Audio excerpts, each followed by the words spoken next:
The massive alien ship appeared without warning, its dark metal hull blocking out the stars above Sydney, Australia.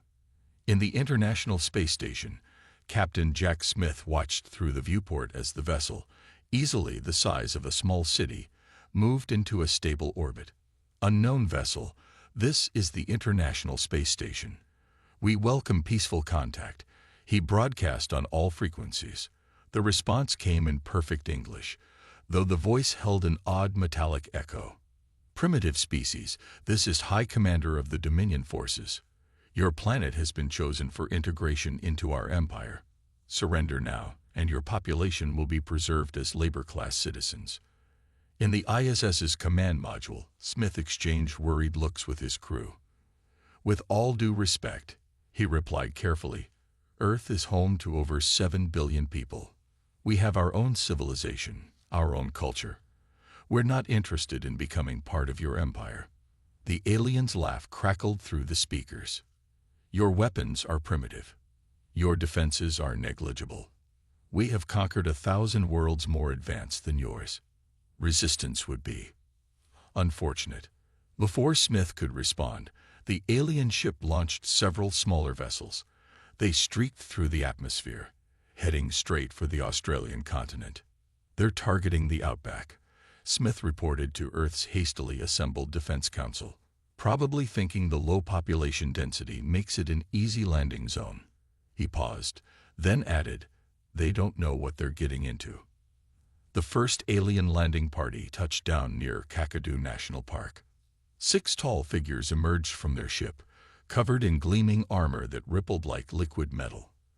Their helmet sensors scanned the surrounding landscape, detecting no immediate threats. Area secure, the squad leader reported. Local wildlife readings indicate minimal threat levels. Beginning establishment of forward base.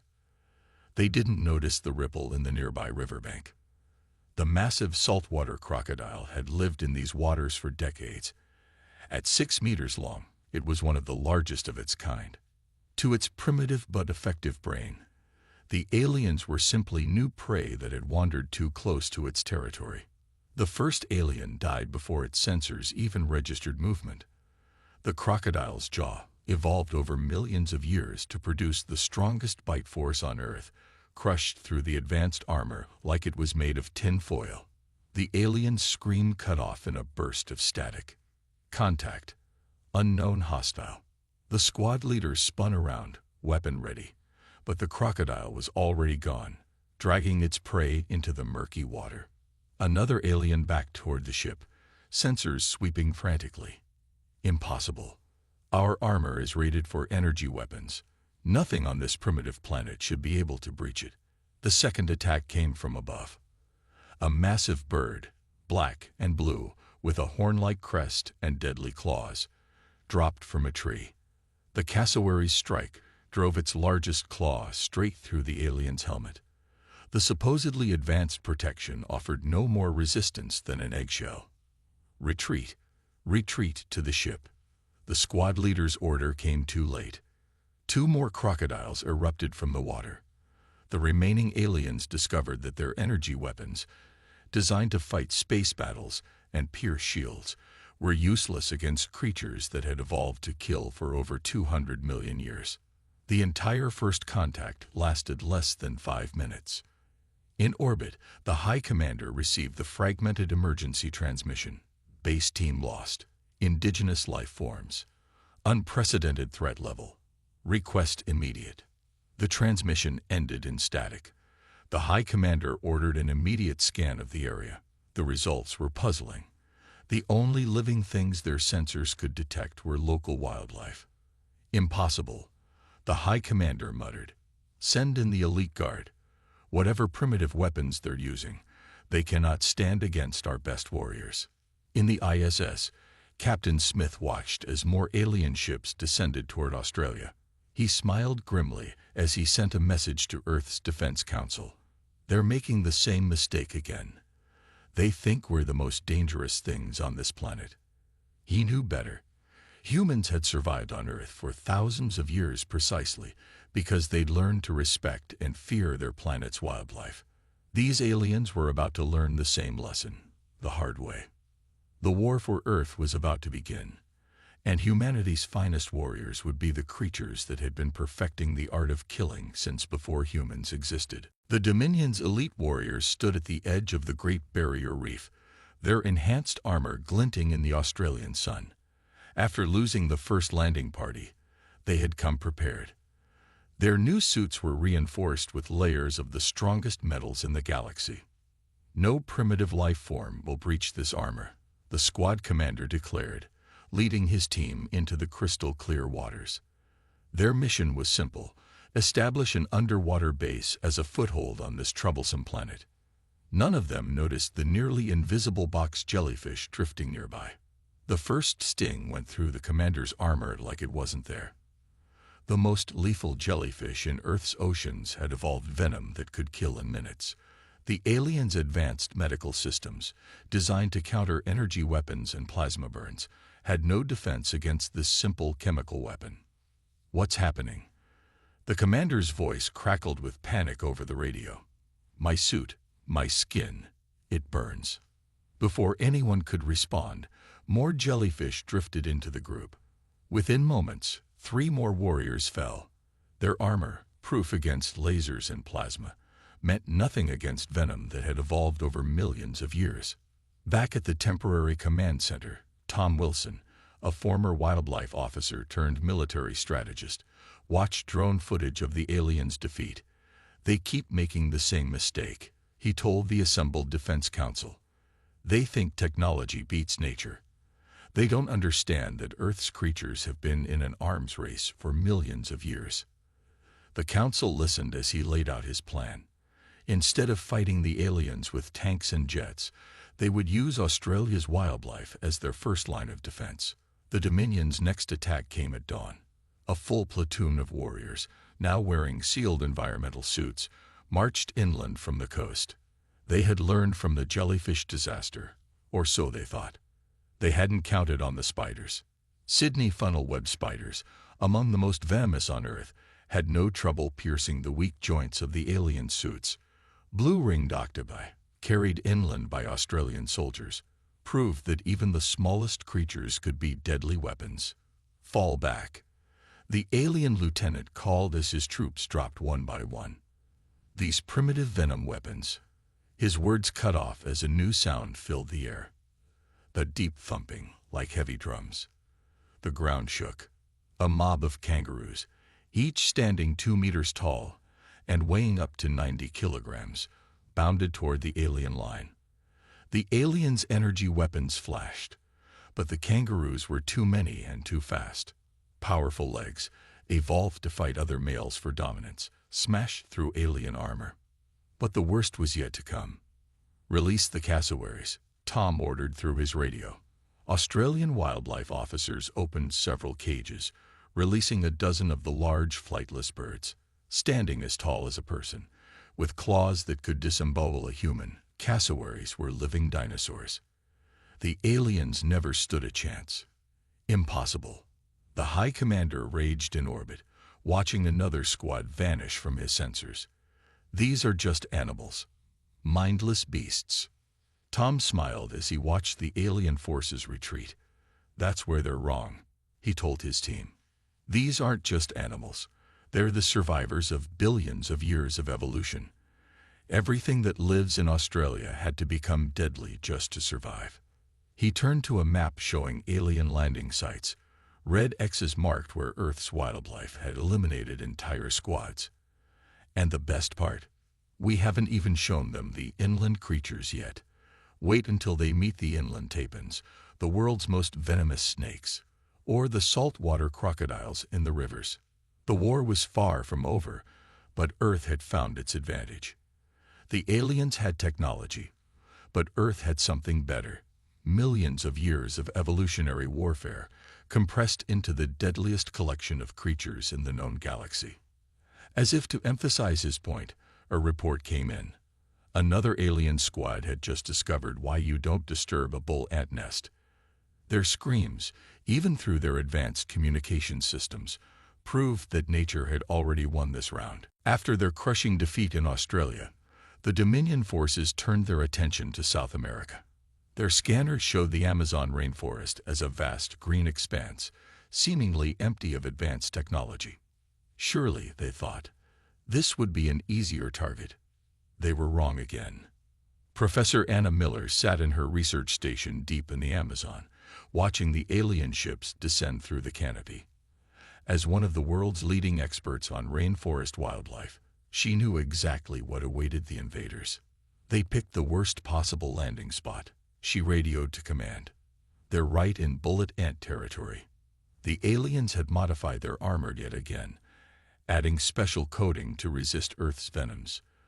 Their first squad moved confidently through the undergrowth, sensors sweeping for large predators. They were looking up and around, but not down. The bullet ants struck first. Each tiny insect crawled through microscopic gaps in the alien armor, gaps needed for the suits to bend and move. Their stings, rated by humans as the most painful of any insect, went straight through the alien's thick skin. "What is this?" An alien warrior screamed over the radio. "It feels like burning metal in our blood." Anna watched through her binoculars as the alien stumbled and fell. "Bullet ants," she explained to her research team. "Their sting feels like being shot, hence the name. Even their new armor can't keep out something that small." But the ants were just the beginning. As the aliens retreated toward their ships, they backed into the territory of a giant anaconda. The massive snake, sensing the heat from their bodies, struck with lightning speed. Its powerful coils, evolved to crush caimans, made short work of the reinforced alien armor. "Command, this is ridiculous," the alien squad leader reported. "Every creature here is a weapon. Even the small ones are deadly." They tried to regroup near a river, not realizing this was the worst possible choice. Electric eels, disturbed by their movements, released powerful charges into the water.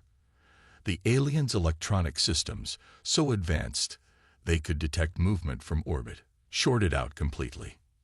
In her station, Anna recorded everything.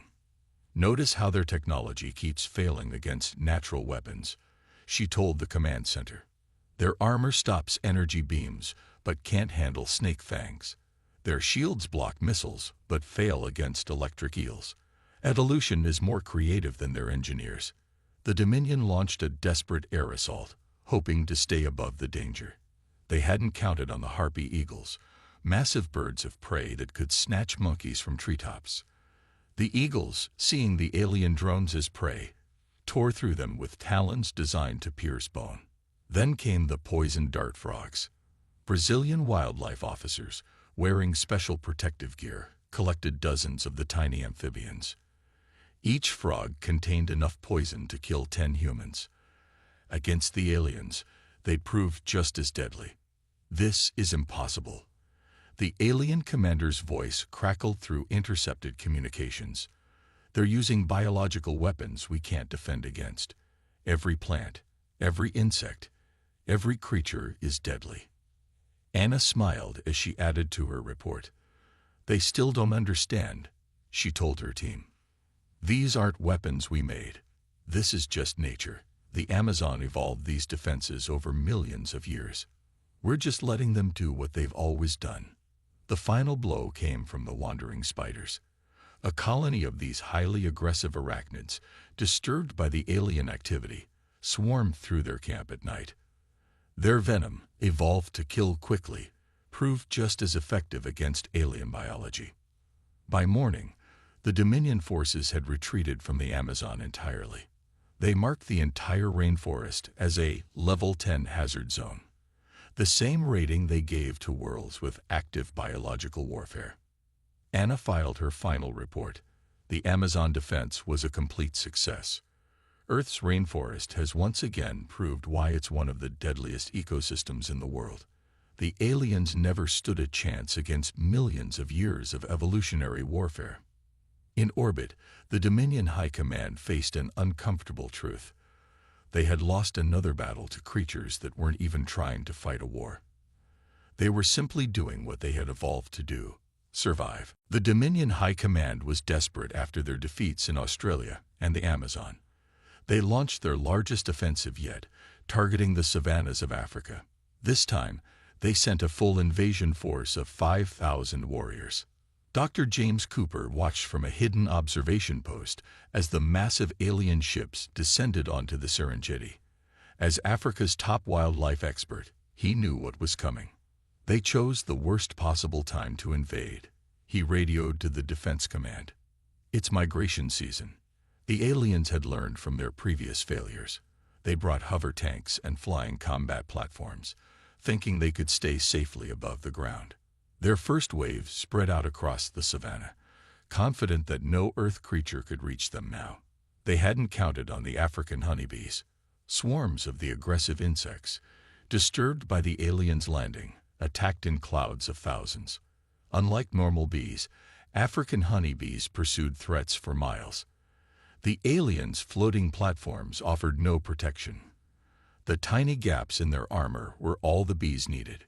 Interesting, Dr. Cooper noted in his journal. Their new armor stops bullets but can't handle something as simple as a bee sting. The aliens retreated from the bees, only to enter hippo territory. The massive animals, the most deadly in Africa, took the hover tanks as a threat to their waterholes. 3-ton bodies, powered by pure muscle and territorial fury, smashed through the advanced alien vehicles like they were made of paper. Command, these beasts are insane. An alien officer shouted through their communications. They're attacking without fear, without strategy. We can't predict them. Dr. Cooper smiled as he watched through his binoculars. That's because they're not fighting a war, he said to his team. They're just defending their territory, like they've done for millions of years. The aliens tried to regroup near a river, thinking the water would provide safety. It was their biggest mistake yet. A massive Nile crocodile, longer than their largest vehicle, erupted from the water. Its jaws, carrying the strongest bite force ever measured, crushed their reinforced armor with ease.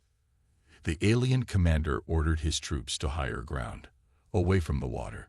They found themselves in the path of a charging rhinoceros. The massive animal, weighing more than 2 tons and capable of running at 30 miles per hour, treated their energy shields like they didn't exist. Fascinating, Dr. Cooper reported. Their shields are designed to stop energy weapons, but they can't handle simple kinetic force. A charging rhino has more impact than their weapons are designed to block. The final blow came from an unexpected direction. A pride of lions, drawn by the chaos, saw the aliens as prey. The big cats attacked with generations of hunting knowledge, targeting weak points and working as a team. The aliens' advanced combat training meant nothing against predators that had evolved to take down animals 3 times their size. Fall back. Fall back. The alien commander's voice crackled with panic. These creatures, they're not just animals. They're living weapons. Dr. Cooper watched as the remaining alien forces retreated in chaos. They still don't understand, he told the Defense Command. Africa's wildlife isn't weaponized. It's just survived in the most competitive ecosystem on Earth. Everything here had to become deadly just to live another day. As the sun set over the Serengeti, the aliens marked another defeat in their invasion log. Their advanced army, capable of conquering entire star systems, had been driven back by creatures that weren't even trying to fight a war. In their retreat, they flew over a herd of elephants. The massive animals barely looked up at the alien ships. They didn't need to. They had already proven what every species on Earth knew. When it came to survival, technology was no match for millions of years of evolution. Report to High Command.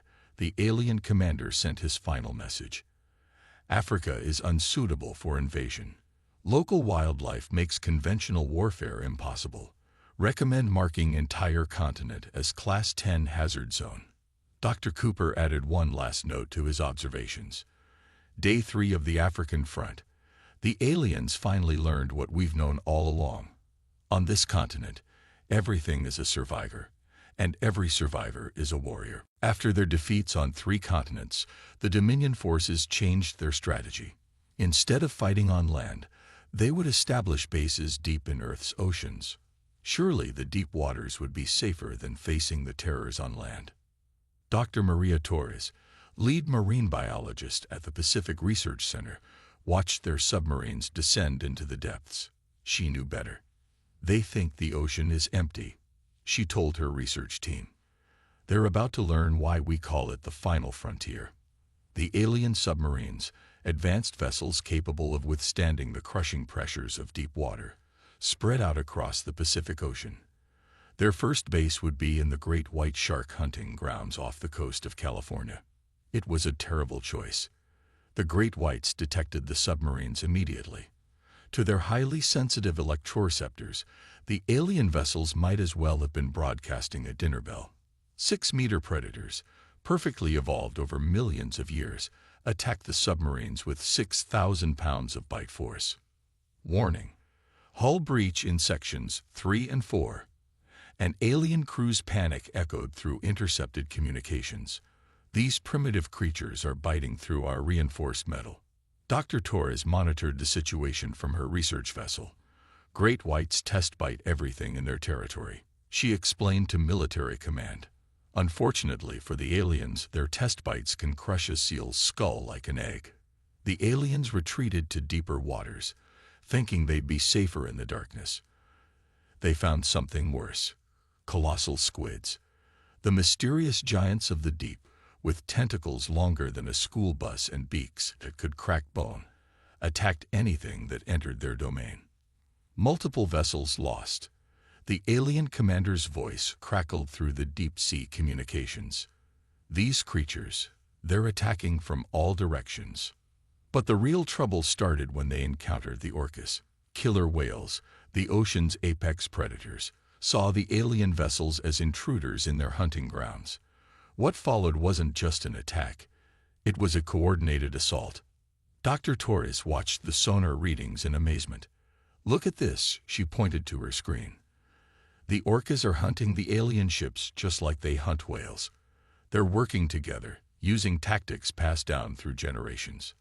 The killer whales struck in pods, some distracting the alien vessels while others rammed them from below. Their echolocation disrupted the alien sonar systems. When the submarines tried to surface, the orcas herded them into shallow waters where they became stranded.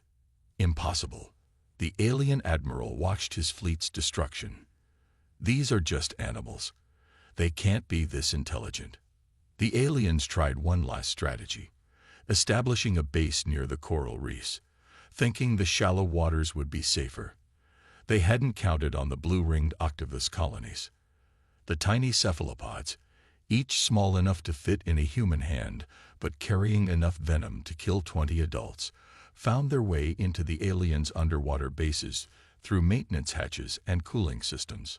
The small ones are inside our base, and alien technicians' last transmission cut off abruptly. They're everywhere. They're toxin. Our systems can't. Dr. Torres added another note to her report. The aliens' advanced medical technology, designed to counter weapons from across the galaxy, has no defense against the simple tetrodotoxin of a tiny octopus. The final blow came from the electric eels. A school of them, gathered near the aliens' last remaining base, released their charges simultaneously.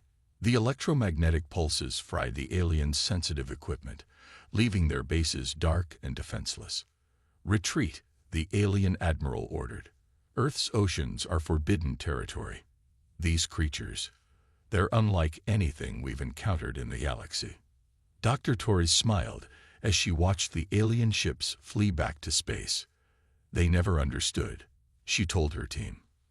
Our oceans have been an evolutionary battlefield for over 500 million years. Everything here is either a predator or has survived being prey. There's no technology in the galaxy that can match that kind of experience. The aliens marked Earth's oceans as maximum hazard zone in their star charts. Their report was simple: ocean life forms too hostile for colonization. Native species demonstrate unprecedented levels of aggression, and tactical capability. Earth's oceans had protected their secrets for millions of years.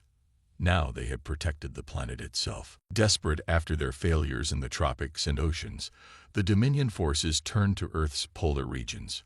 The Arctic's freezing temperatures and seemingly empty landscape looked promising on their scanners.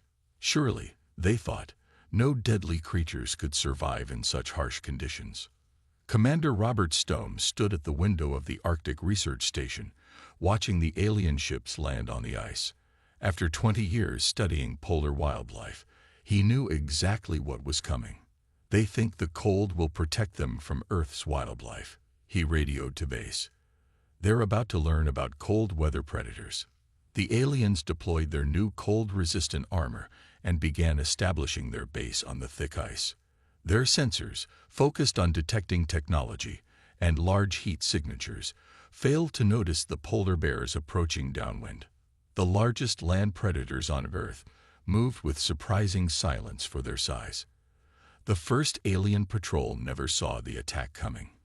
A 1,000-kilogram mass of muscle and fur, powered by generations of survival instinct, smashed through their reinforced armor like it was plastic. What's happening? The alien squad leader's panicked voice crackled through the radio. These white beasts, they're enormous. Commander Stone watched through his thermal binoculars. Polar bears can smell seals through a meter of ice, he explained to his team. The aliens' fancy suits might block scanners, but they can't hide their scent. The aliens retreated to their ships, only to discover another problem. The extreme cold was affecting their technology. Their energy weapons misfired, their sensors glitched, and their heating systems struggled against temperatures their engineers had never planned for. The cold itself is a weapon here, Stone noted in his log, nature's first line of defense in the Arctic. The Dominion forces tried to move their base onto the sea ice, thinking the unstable surface would deter large predators. Instead, they met the walruses. Massive creatures weighing up to 2 tons, with tusks that could pierce steel, the walruses saw the alien structures as threats to their territory. Hull breach in sectors 5 through 7. An alien engineer screamed over the comms. These tusked monsters are tearing through our foundation supports. But the worst was yet to come. A pod of orcas, the same species that had destroyed their submarines in the Pacific, found the alien base. The killer whales began breaking up the ice around the structure, using hunting techniques they normally employed against seals. They're working together, Stone observed, amazed. The orcas break the ice, forcing the aliens to move, and the polar bears wait at the edge of the solid ice. Perfect teamwork, and they're not even the same species. The aliens attempted one final strategy, moving their base inland to escape the marine predators. They found themselves in the hunting territory of an Arctic wolf pack. The wolves, capable of surviving the harshest winters on Earth, saw the aliens as prey. The wolf pack's hunting strategy, perfected over thousands of generations, proved devastating. Some wolves distracted the alien guards, while others attacked power cables and support structures. The aliens' advanced combat training meant nothing against predators that had evolved to hunt in perfect coordination. Fascinating, Stone reported to command. The wolves are treating the alien base just like they would a musk ox herd, isolating the weak points, attacking support systems, wearing down their prey's defenses. In orbit, the Dominion High Command received the final transmission from their Arctic base. Temperature dropping, systems failing, native predators breaching all defenses. The cold, the beasts, they're everywhere. Commander Stone made his final entry in the research log. The aliens made the same mistake everyone does when they first come to the Arctic. They thought empty meant safe. They never understood that anything surviving here had to become incredibly tough and efficient at killing. The Arctic doesn't allow for anything less. As the aurora borealis danced overhead, the last alien ships fled Earth's polar region. They had discovered the hard way that Earth's most extreme environments bred the most extreme survivors. The Dominion's report was clear: Arctic zone unsuitable for invasion. Native species demonstrate extreme aggression and survival capabilities exceeding military combat parameters. Temperature extremes compound defensive advantages of indigenous life forms. Nature had won again, this time using its harshest battleground and most specialized warriors. The Dominion's massive command ship hung in Earth's orbit like a wounded animal. After 6 devastating defeats, the alien High Command gathered for their final war council. The display screens around them showed images of their failures: destroyed tanks in Australia, abandoned bases in the Amazon, shattered submarines in the oceans, and ruined facilities in the Arctic. "Impossible," the High Commander muttered, reviewing the casualty reports. "We've lost more forces on this one primitive planet than in our last 10 conquests combined." The war room's main screen showed live feeds from Earth. In Australia, a giant saltwater crocodile sunned itself on the wreckage of an alien hover tank. In Africa, a pride of lions had made their den in an abandoned alien base. The Amazon's bullet ants had already begun building nests in discarded alien armor. "Our defeat is total," the strategic commander announced. "But it's worse than that. Earth's creatures are adapting to us." The reports confirmed his worst fears. The animals weren't just defeating them, they were learning. Australian spiders had discovered that alien technology made excellent web anchors. Ocean predators now recognized alien submarines as prey on sight. Arctic wolves had learned that alien power cables tasted like seal blubber. Down on Earth, at the International Defense Center, the human leaders gathered to review their victory. They hadn't fired a single military weapon. They hadn't needed to. The Dominion never understood what they were really fighting. Dr. Maria Torres explained, showing footage of orcas systematically dismantling alien underwater bases. "They thought Earth was a primitive planet because we hadn't conquered our wildlife. They never realized that living alongside these creatures made us stronger." Professor Anna Miller added her own observation. "Every piece of their advanced technology failed against simple evolutionary adaptations. Their armor couldn't stop snake fangs. Their shields were useless against charging rhinos. Their medical systems had no answer for jellyfish venom." In orbit, the Dominion High Command made their final decision. A transmission was sent to every alien ship in the solar system: retreat. Earth is to be classified as a Class 10 prohibited world. Native biological weapons make conquest impossible. But Earth's defenders weren't finished teaching them lessons. As the alien fleet prepared to leave, they discovered their engines were malfunctioning. During their time on Earth, tiny creatures had made homes in their ships. Spiders had built webs in sensor arrays. Ants had established colonies in computer systems. Even bacterial colonies had evolved to eat their fuel lines. Even in defeat, we're still discovering new Earth weapons, an alien engineer reported in panic. "The smallest life forms are just as deadly as the large ones." The human leaders watched the alien fleet's clumsy retreat with satisfaction. Commander Stone drafted humanity's first message to the wider galaxy. "Earth is not a primitive world. We are not a defenseless species. We are the planet's most dangerous predator, not because we conquered our wildlife, but because we learned to survive alongside it." Dr. Torres added a warning. Any species that evolved on Earth had to become exceptional at survival. Our planet's wildlife isn't a collection of animals. It's a battle-tested army with millions of years of combat experience. In the following weeks, Earth gained a new reputation in the galaxy. Other alien species, hearing of the Dominion's defeat, began sending diplomatic missions instead of invasion fleets. They came to learn, not to conquer. The humans set up a new planetary defense system, but it wasn't what the aliens expected. Instead of weapon platforms or missile silos, they simply established wildlife preserves. The message was clear. Earth's best defenders were its natural inhabitants. A final warning beacon was placed at the edge of the solar system, broadcasting in all known alien languages. "Welcome to Earth. We are not alone on this world.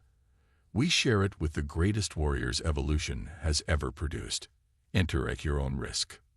In Australia, a kangaroo hopped past the warning beacon's ground station. In the Amazon, a jaguar dozed on its power supply. In the Arctic, a polar bear's cubs played in its shadow. And in the oceans, great white sharks patrolled nearby. Earth's defenders were still on duty, doing what they had always done, surviving, adapting, and proving that nature was the greatest force in the galaxy.